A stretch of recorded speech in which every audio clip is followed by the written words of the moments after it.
Okay. Okay, and I even hear that the recording is in progress. So I hope everyone can hear me and everyone can see the presentation. If yes, just give me a quick feedback and then we can start. Everything's all right. Okay, perfect. So thank you so much for the opportunity and welcome everyone at this summer school. Well, it's October, so it's hardly summer anymore, but I'm happy that you are still enthusiastic to actually dedicate your time to these important topics. My theme today will be technology transfer in practice. My name is András Jókúti and I work for the Budapest University of Technology and Economics. And I'm working for the Bridge office, which is the technology transfer office of the university. Okay, let me see. Yeah, this is how I can step forward with the slides. So I know that the title is that we should talk about technology transfer in practice, but let's start with a little bit of a theoretical overview of technology transfer. How can we define technology transfer as such? What is it? Because it's a very popular buzzword nowadays, but still it is very important to know what do we mean by technology transfer when we use this expression. Now, it is essentially a process of sharing, which means granting access to a certain codified technical knowledge. And this is also a very important item, that it should be codified, it should be written down, it should be made available in an identifiable format, and it should be something technical, because we are not talking about knowledge transfer that will be tackled at a different slide, but this is technology transfer, so that we are talking about technical knowledge, codified technical knowledge, granting access to this. And this whole process is happening from one person or organization to in the direction of another person or organization. This means that the key element of technology transfer is that its application, so the application of the technical knowledge is actually taking place, is actually happening at a different entity than the originator entity. We can classify technology transfer in various ways, according to parties, according to format, with this direction, subject matter, or purpose. When we talk about parties, it can be between similar entities or organizations, like two universities, for example, or between organizations of a different nature, for example, between a university and an industry or partner of the university. The legal standing, the funding, the mission of the different agents of technology transfer can be very, very different, and it really doesn't have to be the same in the case of both, or in the case of multiple parties, all the parties. The format of technology transfer may be informal or formal. It can be open or secret, and it may include dedicated IP, but it's not necessarily so, because it's not an inevitable trait or feature of technology transfer that we are talking about intellectual property rights. It is a preferred way of doing it, because then the vessel of technology transfer, so the very box that we are putting knowledge in, transform it into technology, and we are handing it over to another party, it's much more easily handled if we put it in the box of an intellectual property right, but it's not necessarily so, especially when we are talking about informal technology transfer, when it's more about sharing information than about concluding specific tech transfer contracts. But when we are talking about contracts, because we are talking about the legally formalized way of technology transfer, then it's most often some kind of an assignment or some kind of a licensing agreement between the parties. Now, the width of technology transfer is dependent on the parties taking part in it. It may be bilateral, so it's happening between two parties. It might be plurilateral, which means it's a plurality of parties, but not necessarily a lot, or not necessarily several, or multilateral. Or when we are talking about publication of information without any legal protection, that can be considered as dedication to the public. The direction of technology transfer can also be classified in various ways. It might be the result of collaborative efforts, and it means that it is mutual, it is flowing freely between the parties who are cooperating, but it may also have a one-directional flow. The subject matter, this is very important, and I have referred to that previously. It may be certain skills of the parties. It may be know-how, which means, secret knowledge that is not readily available to a wider circle of people. It might be inventions with or without patent protection, methods, samples, materials. I don't want to read out all the words on the slide, but it's very important to see that technology transfer is a very heterogeneous concept. It's not necessarily only about patent licensing, for example, but patent licensing is for sure part of technology transfer. And the purpose of technology transfer, it directly flows from the very definition, is reaching a wider range of users for the goal of implementation, or for the goal of further development, some kind of exploitation of the technology in question. Now, if we compare technology transfer to knowledge transfer, we see that even though people tend to use these two expressions as synonyms, they mean something different. Technology transfer is surely or can surely be treated as a subset of knowledge transfer, but not because knowledge transfer is meant to be something more all-encompassing. It's more general.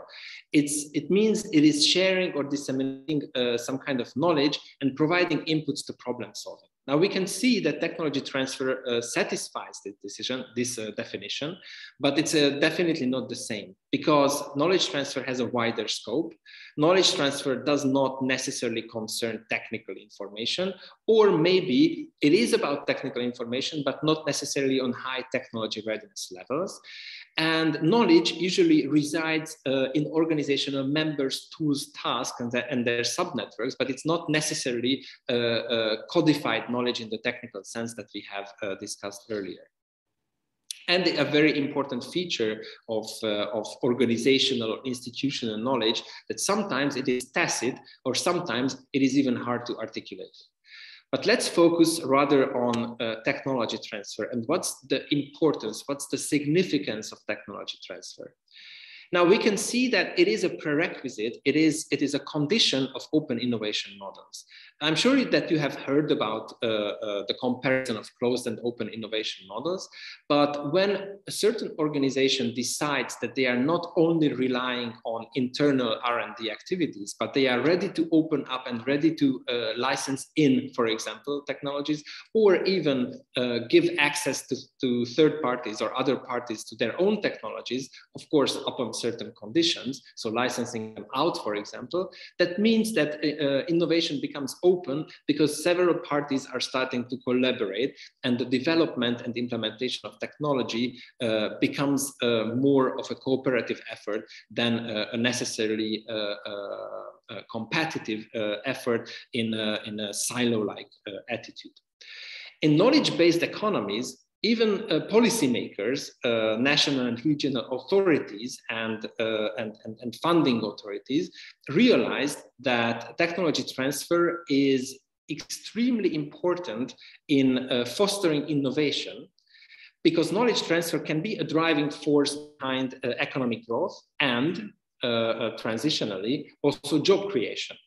You have, of course, heard about the triple helix models or the quadruple helix models, where the different entities in a given economy are working together to spur more innovation, and where academia, industry, and the government, most often as a funding entity or a supporting entity, work together to realize something that can be called as technology transfer, and that can contribute to economic growth. It can contribute to the innovative nature of a certain economy.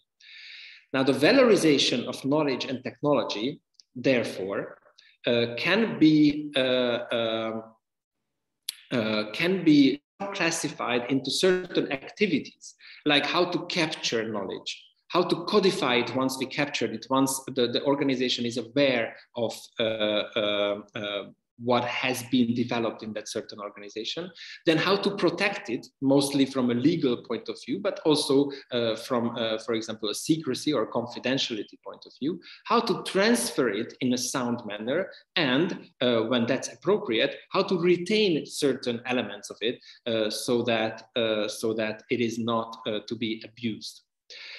The typical way of technology transfer, not the only way, but the typical way is licensing, which means that we do possess some kind of an intellectual property right or some right similar to that, like right to a certain trade secret, for example, and we are giving access, we are giving a license and authorization to another party to actually use that subject matter that is under protection. This is licensing, and we can, in a contractual manner, set the conditions upon which the implementation or the utilization activities can take place.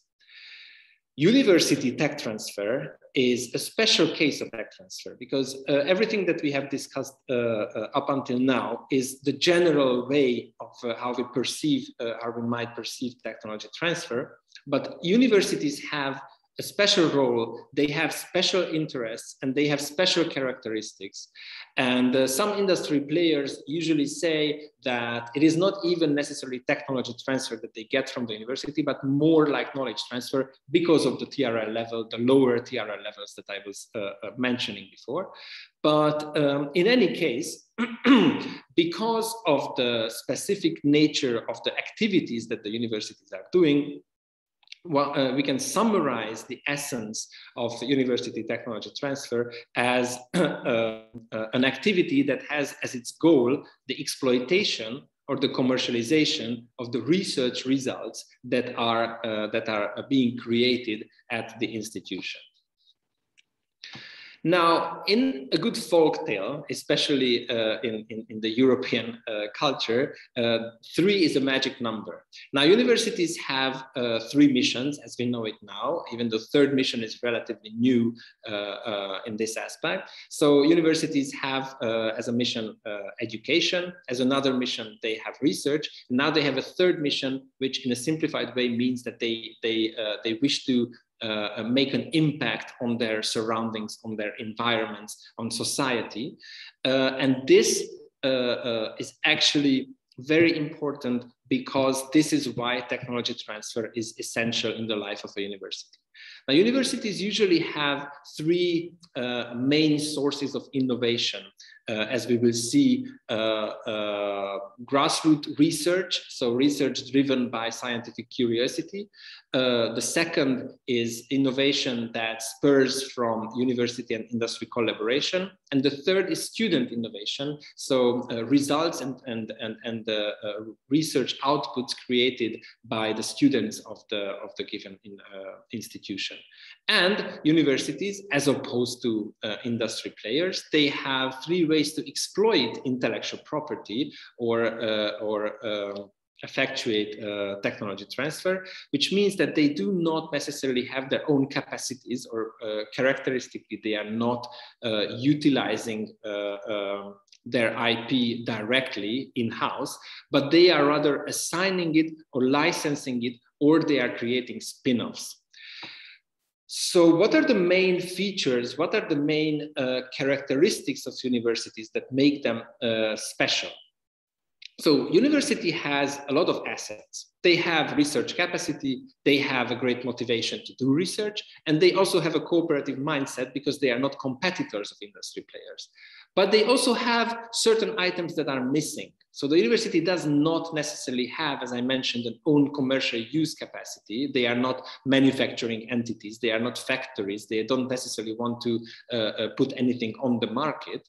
And they do not have, accordingly, market monitoring and enforcement capacity either, which means that once they are the holders of intellectual property rights, they are not necessarily in the position to actually see if a third party is infringing those rights and to take appropriate steps. I'm not saying that universities are precluded from doing so, but it's not typical that a university is engaging these kinds of activities.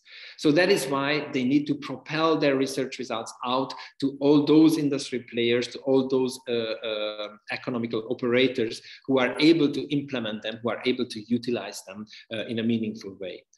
Universities are also characterized by usually limited financing. They do not have that kind of budget for technology transfer or for intellectual property management than a big multinational company, for example. And they do not definitely have an across-the-board type of entrepreneurship mindset, which means that some researchers might have that drive in themselves, but other researchers are more focused on scientific work, and they are not so much interested in the commercialization of the results that they are creating. Specific interests of the university as opposed to industry operators. Well, university needs publications. They are not so keen on trade secrets or secret know-how. They prefer publications because that gives them visibility and that creates impact from a scientific point of view. They are also characterized by providing, they need funding, so they need to receive money for the value they are contributing. They are, the universities are mostly or characteristically publicly funded, at least in this region. And that means that whatever they are providing for someone else, they need to get due remuneration for that. Otherwise, it might be perceived as state aid to a certain industrial partner. It's also a specific university interest to retain access to their research results. So it's not always a good strategy to give away research results, to transfer them to someone else, and then do not have any kind of access for education or research purposes. In specific cases, somebody should switch off their microphones probably. Okay. So in certain cases that might be necessary, but definitely not all cases. And it's a special university interest as well to gain visibility because university rankings are very much dependent on innovation results that the universities can be providing. I will not go through the entire content of this slide because I have already mentioned that the three main sources of university innovation can be characterized like this: grassroots university research, and this is where employee inventions come into play, and this is where the Technology Transfer Office has a special role to filter the invention disclosures that they receive, and decide in the case of which invention or other disclosed solution they would like to proceed and engage in IP protection and technology transfer endeavors, and in which cases they should release the invention, release the solution to the researchers themselves. The second source is cooperation with industry, where the contractual relations are of key importance because those are the ones that determine what is the nature of work, how the IP results are shared between the partners, and what is the compensation that is paid to the university for the work that they have carried out. And student innovation is a very specific topic of university technology transfer because in many cases, research results made or created by students might not even be claimed by the university because they are not necessarily in an employer-employee relationship. And if the student is only doing something in the framework of his or her student activities, then the university cannot claim ownership over that. But they might have some special arrangements in place which would warrant that some kind of a transfer is nevertheless carried out. But this is something that would that would be worth to talk about in a separate presentation. I just wanted to highlight here that according to the source of the research result, a different treatment of the research result from a technology transfer point of view is warranted. So why is IP management crucial for any kind of public research organization and for the purposes of technology transfer as such?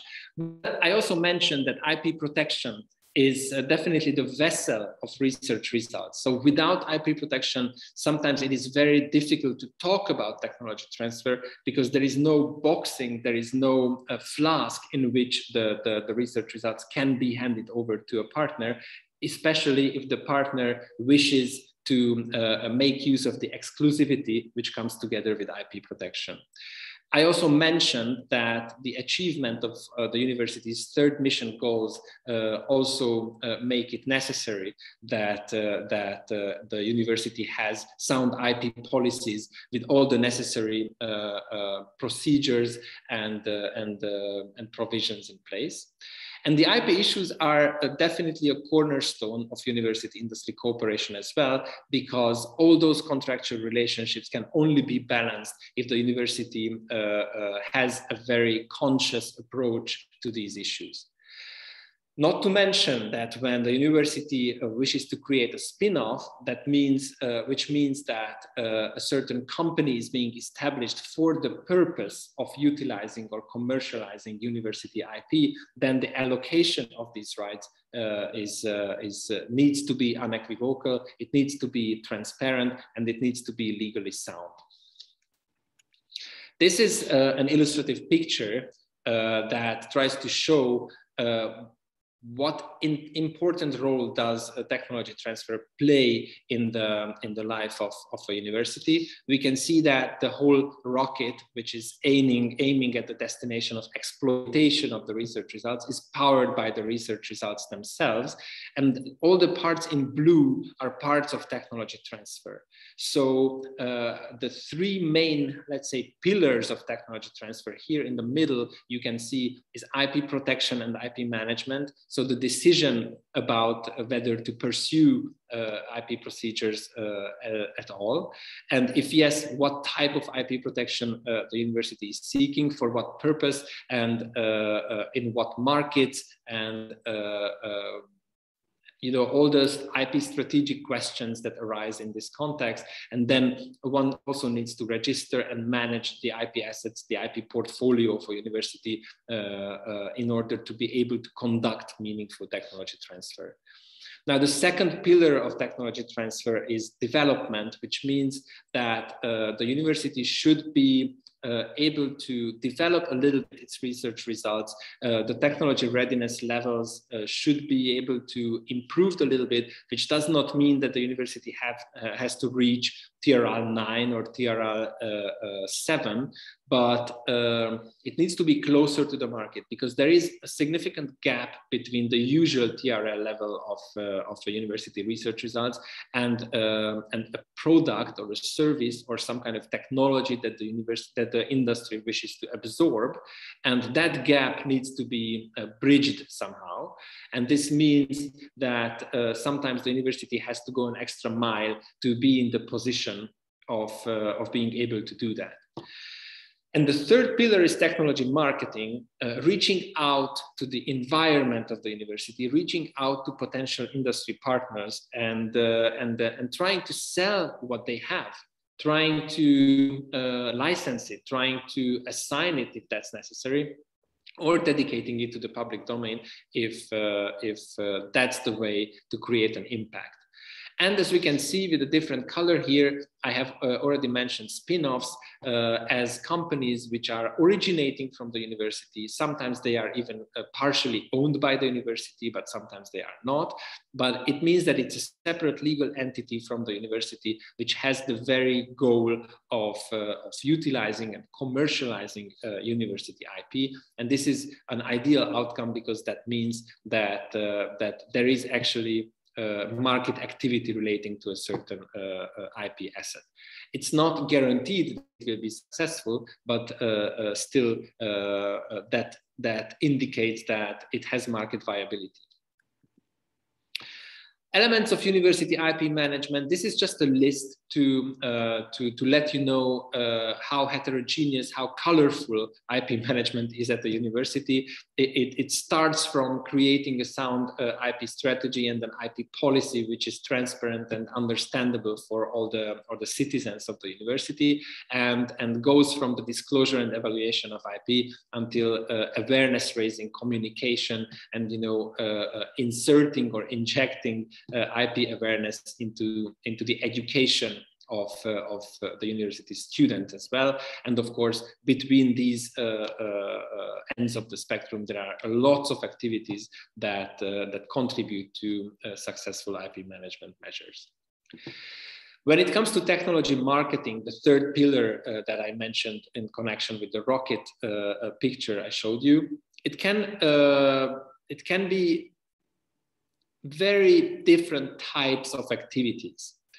The main goal is that the technology transfer officers, technology managers, they need to be able to deliver information on relevant research results to the right addressees. I'm not saying that it cannot be trial and error, and in many cases, technology managers are sending out a lot of flyers and information materials about the university's activities to a lot of industry partners who are potentially not even responding, but it is very important to identify which market segment, which member of the value chain, which particular company would be potentially interested in taking up that particular technology or that particular granule of knowledge that the university is offering. And this can take different forms.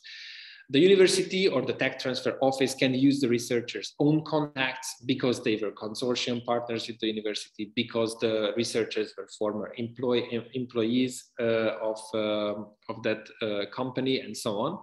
But the university can also choose to draw up a competence map or an innovation directory, parts of which could be publicized on the website of the university or even on external sites, which is a little bit like a shop window, showing the innovation capacities of a particular institution and showing that the institution can be approached if an industry partner is interested in making use of that technology. There are also private matchmaking platforms operated by private entities on a subscription basis, where universities can put out their wares that they want to sell. And there are also tools, for example, operated by the World Intellectual Property Organization, like WIPO Green for green technologies, or WIPO Research for certain diagnostic and treatment technologies for selected diseases. Now, the university can also conduct its own market research, and it can also make use of services of external providers that make it more obvious and show into the direction of the right industry partners to approach with the offers. And there are various booster services and intermediaries available for that. The scientific and technology attachés of each country, so of the country of the university in question, can also be a surprisingly good ally in delivering a technology to a foreign market.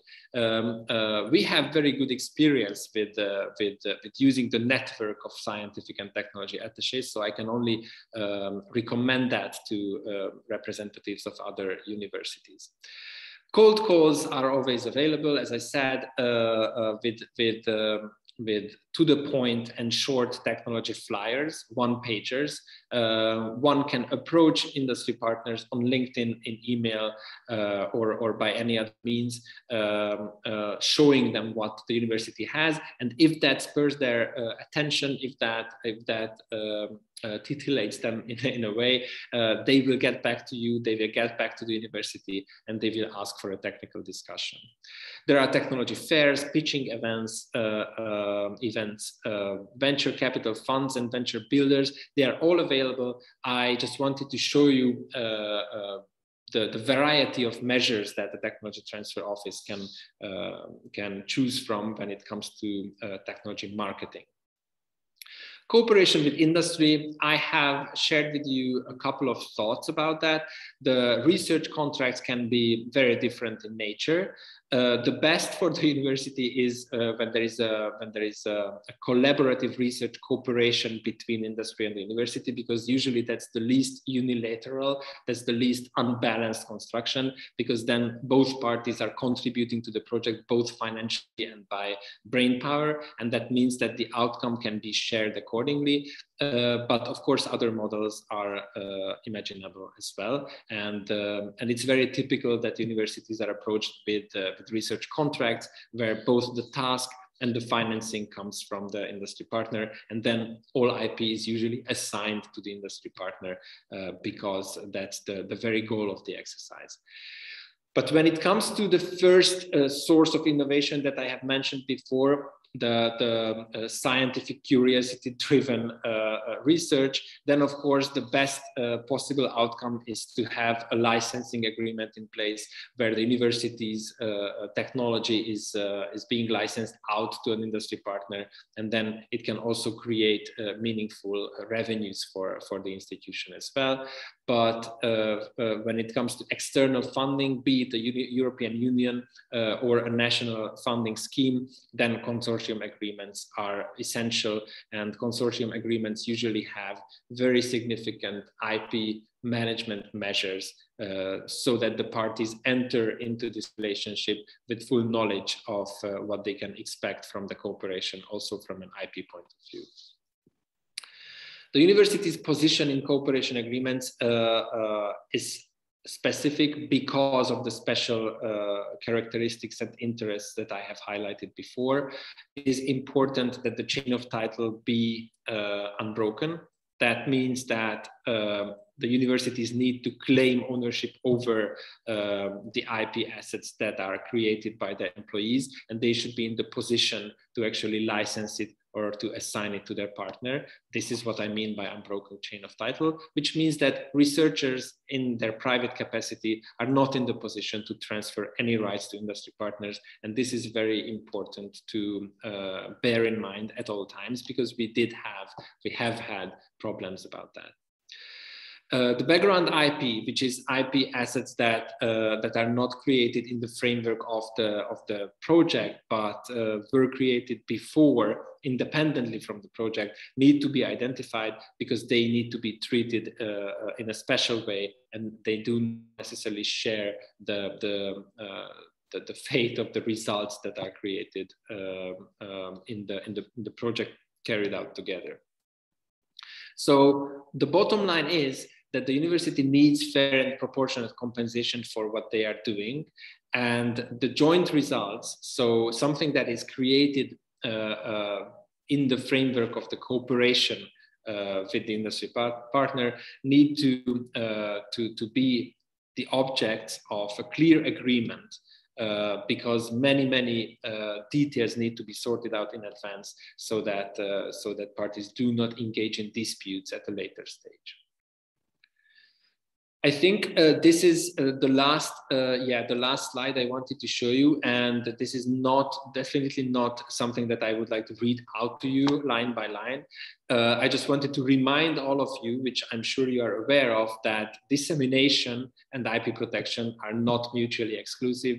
The order on the timeline is essential to keep in mind what the right way is to approach this topic. If you wish to secure patent protection on a certain research results, then don't forget to file a priority patent application first, and then you can publish whatever you want, because then it will probably not destroy the novelty of the invention when it comes to patent prosecution.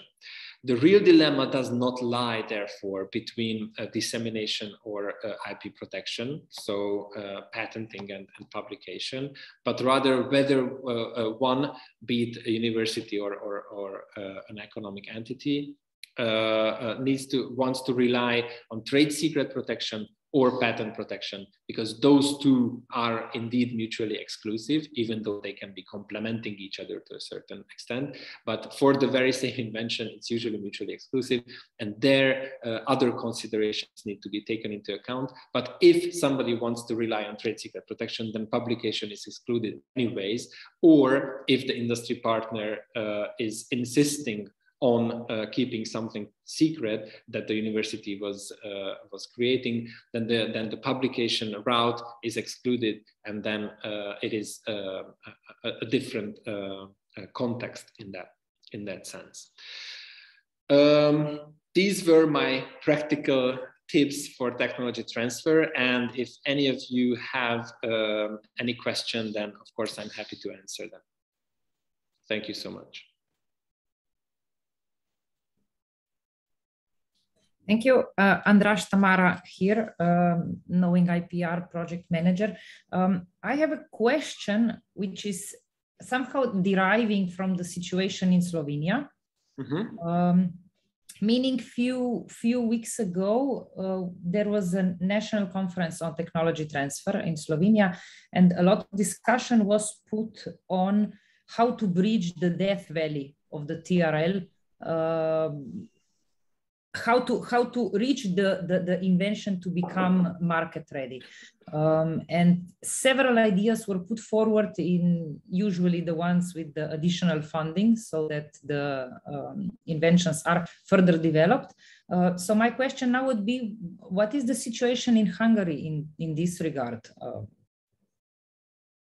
Sorry, I was muting myself because I was coughing.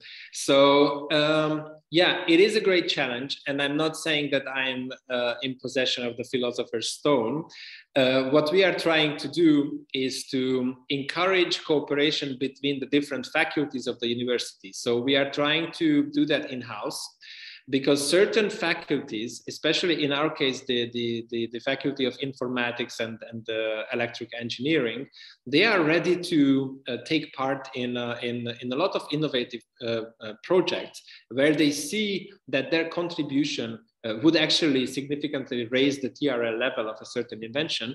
Then they are ready to invest some manpower in it, for example, for automatization, or for developing any kind of software to enhance the performance of a different of a given invention. And in this sense, the university is solving it in-house, and then they have like an internal agreement between themselves, the two faculties, where they lay down the foundation of the sharing of the future revenues coming from that invention. So that means that they are investing in it. They are not necessarily getting direct remuneration from the let's say, originator faculty, but they say that if something good comes out of it, then we will of course share the revenues. So this is one thing that we can do. Of course, it also depends vastly on European, regional, or national funding schemes, because if the university can pair up with an industry partner and say that, yeah, we are applying for this amount of funding for the purposes of raising the TRL level of a certain technology, then it's a clear-cut situation. You have also mentioned that. But really, it is probably the most difficult thing about technology transfer, that the university or the researchers or the departments or the labs are not necessarily prepared to do that. They are not even necessarily interested in doing that, because if it's not some driven PhD student or some driven young professor, they don't they are not necessarily interested in pursuing this kind of activity. So it really depends on the mindset of the participants as well. Yeah, thank you.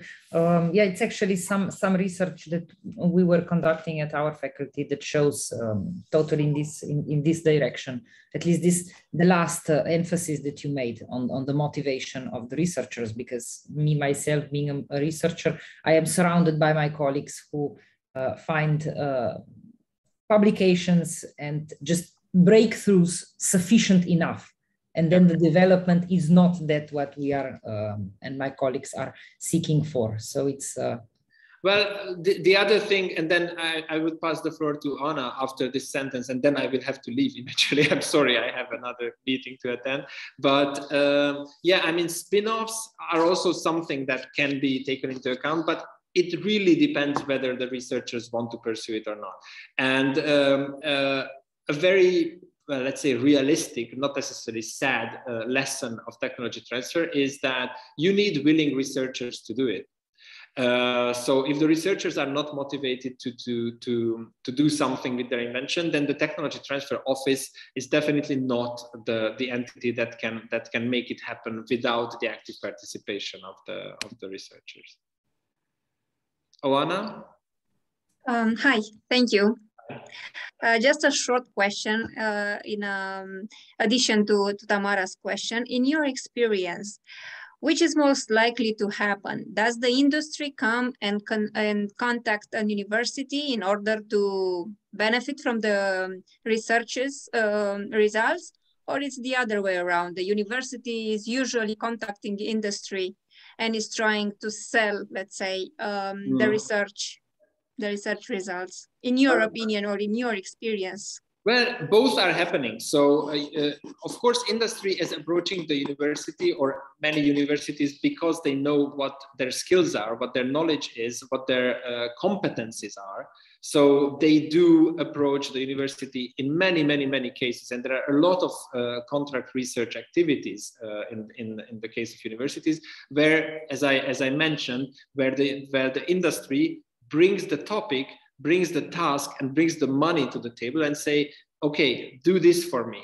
It can range from measurements to developing algorithms or whatever. It can take a lot of forms, but they are not coming to see, like browsing in a shop, what the university has to offer. They know that they need a certain solution for a certain technical problem, and they know that there is competence at a certain university to do that. So they give a contract to the university and give money to the university to actually conduct that kind of research.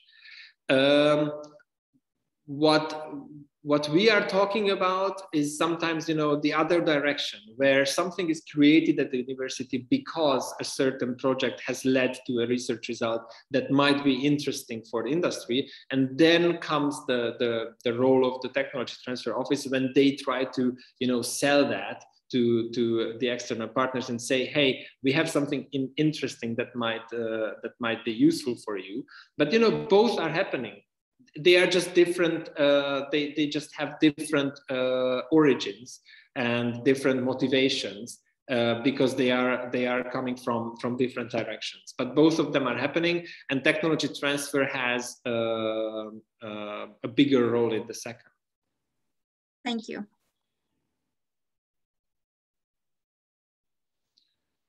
Thank you so much. So if there are no more questions, then I will say goodbye to all of you. And I hope you will have a fruitful continuation of the afternoon. Bye-bye. Bye. Thanks. Bye.